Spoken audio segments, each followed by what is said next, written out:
And so we've been discussing the instructions for meditation, and the other day I gave some basic instruction on posture, and also discussed the importance of posture in our meditation. And what we need to understand is that there are many different types of postures. There are postures for those who are able and well, and for those who are sick and infirmed. There's a story about Khenpo Bodhisattva. At one point, he had been chased out of the country, and on returning to Tibet, he met an old man in his 80s who was determined to seek enlightenment, to escape the suffering of the 6 realms of samsara. So he said to Khenpo Bodhisattva, he said, "I'm an old man, I can no longer study, my body is racked with pain and crooked, but I need to find emancipation from the mundane world. Please help me." And because the old man's intent and motivation was very pure, then Khenpo Bodhisattva helped him to achieve or realize the state of Mahamudra. And so what he did was, he bound up the old man's body with ropes so that he could sit straight. And based on that, then this old man actually came to realize the true nature of phenomena. And this just goes to show how important posture is in meditation.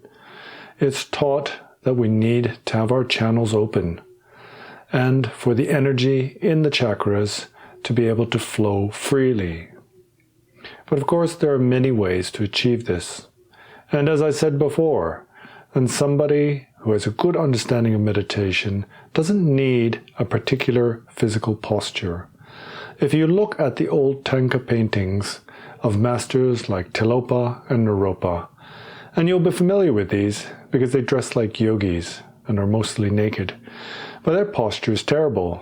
They tend to be slouching back, without engaging in any particular meditation posture whatsoever. The problem is we don't have this high level of view. So for us, it is extremely difficult to achieve progress in our practice unless we have the bare minimum standard of physical posture and mental placement as well. And so today we'll discuss our first focal object, the first object of focus for our meditation. As you'll remember, then in the previous video, it was mentioned in the instructions of the 7-point posture of Vairocana that you could either focus in the present moment without pursuing the past or chasing after the future, or you could use a focal object like the statue of a Buddha. Now the statue of a Buddha falls into the category of what are called sacred objects. And there's a difference between mundane objects and sacred objects. And these sacred objects could be statues of the Buddha, but likewise these can be yidam deities or seed syllables. These are the syllables like hung and that are used in our mantra practice. Now today I'm going to talk about focusing on the breath. Now in general, I would like to teach these focal objects from the more coarse to the more subtle. But it is the case that focusing on the breath is a more subtle object of meditative focus than something like an external object, like a little black stone or a candle. But there's a reason why I want to teach the breath first, and that's because focusing on the breath is one of the best ways to prepare yourself for a meditation session. As you remember, then the other day I said that all our practice and activities should be embraced with the 3 excellences: excellent preparation, excellent main practice, and excellent conclusion. But once we've prepared ourselves by reminding ourselves of our motivation, then the next thing to do is to settle down into our meditation posture. And initially, this means placing the body so that the spine is erect, but also so that we can remain relaxed. If it's too difficult, if you're struggling to sit in meditation, then this will be a great distraction, especially if you're a beginner. we have to find a posture where we can be comfortable but also remain alert, because we don't want to be falling asleep. Now, once your body has been placed into a comfortable and upright position, then you also need to place the mind. You need to settle the mind. And using the breath is a really effective way of settling the mind. In fact, this focusing on the breath is so effective that it is also a remedy for insomnia. It's something that you can do if you wake up in the middle of the night and aren't able to go back to sleep. Counting the breath or following the breath naturally makes one's mind calm down. Now, part of this has to do with increased oxygenation of the blood that naturally occurs from deepening our breath. You don't have to alter the breath, but often what we find is when we focus on the breath, then it becomes more even and deeper. And it is this deepening of the breath that causes the body and the mind to relax.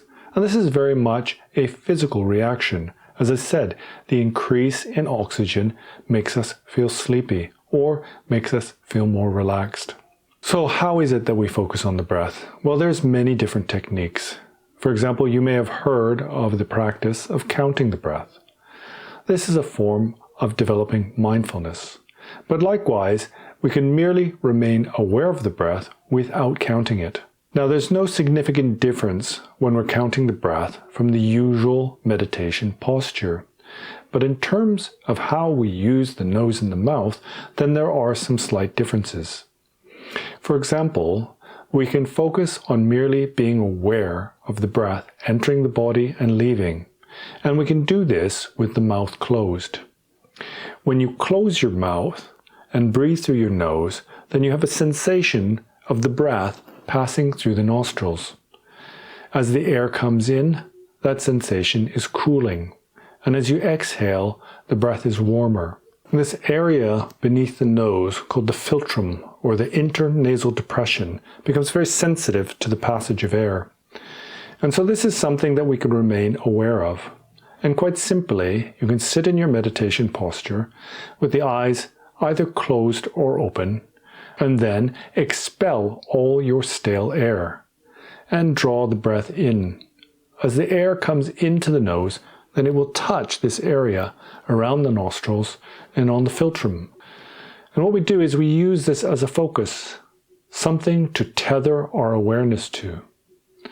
Now, alternatively, you can leave the lips slightly parted. And as you breathe in, then the air will be felt passing between the lips and also through the nostrils at the same time. There is no significant difference, except that when you use the mouth open, there is sometimes a slight sound of air passing through the lips. And this can also become a focus of your practice. This awareness of the breath can be made more profound. And that happens when you inhale and then you follow the breath as it penetrates into the lungs and spreads through the body. Now, this practice itself evolves into a much more profound practice of the channels and the winds in the body. And that's where we focus our awareness on the various different chakras and channels in the body and become aware of the prana or wind penetrating into these chakras and channels. But this is a very profound practice, and it requires close instruction with one's teacher, and it's beyond the scope of this video. So primarily, we're just going to concentrate on this awareness of breath. Now, on top of the awareness of the breath, what we can do is count the breath. And this is a really good way to prepare yourself for a meditation session. That is to sit comfortably in your posture and then become aware of the breath. Exhale all your stale air. And as you breathe in, then mentally you count 1. You're aware that is the first breath.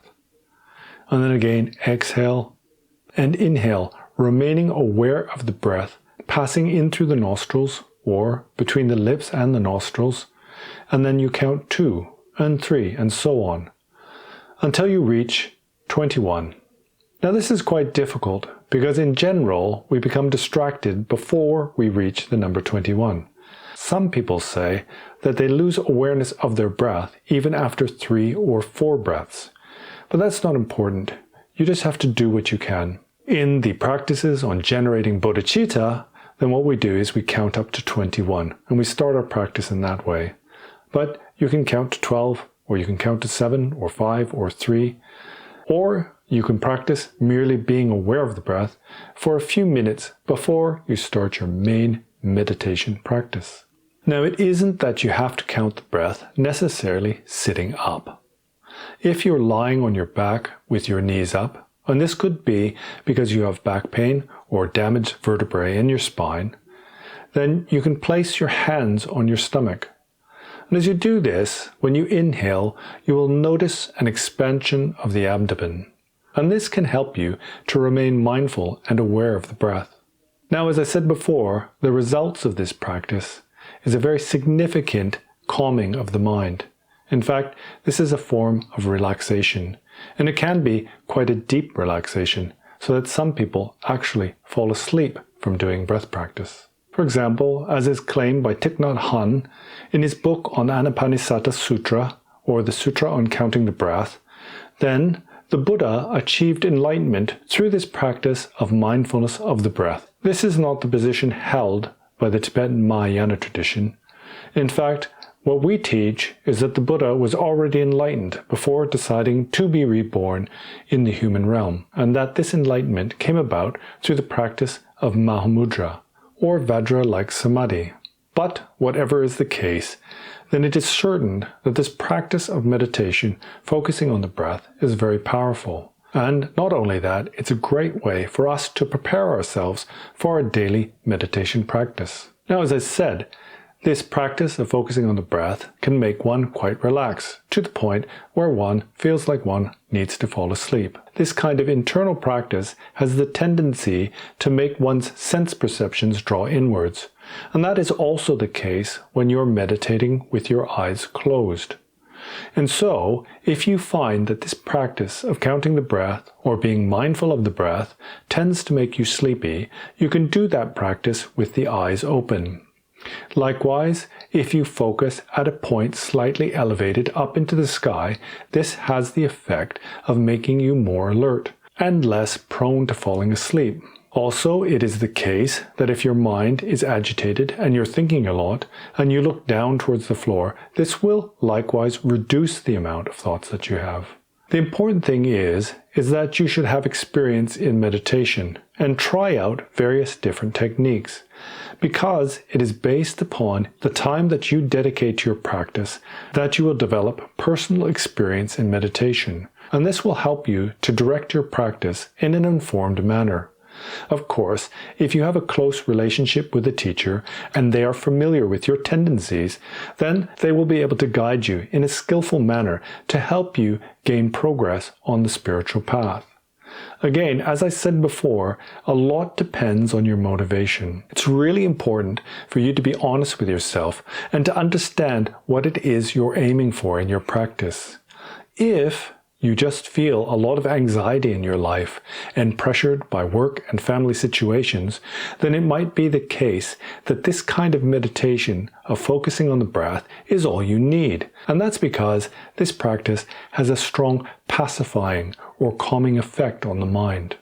If, however, you are seeking higher goals in your meditation, then using the breath in order to center yourself or prepare the ground for a more profound or difficult practice, then this is a very powerful and effective practice to achieve those ends. So once we are placed in our meditation posture and achieve a state of stillness or tranquility in the mind, then it's time to proceed to the main practice. And in subsequent videos, then I will cover other meditative focal objects that can be used for our meditation practice, and also discuss some of the effects that these meditations have. And as I've said before in previous videos, then our primary purpose for shamatha meditation is 1, to achieve a sense of peace or tranquility, and 2, to develop our strength of mind or mental acuity. And both of these things are essential for developing our spiritual practice. If we do not have this power of concentration, then there is no way for us to focus on our practice, no matter how easy or profound that practice may be. And likewise, if we don't pacify our agitation, our tendency to give rise to negative emotions like attachment and aversion, then we will never be able to settle into equipoise that is essential for spiritual development on the path. And so, until the next video, thank you for listening and see you later.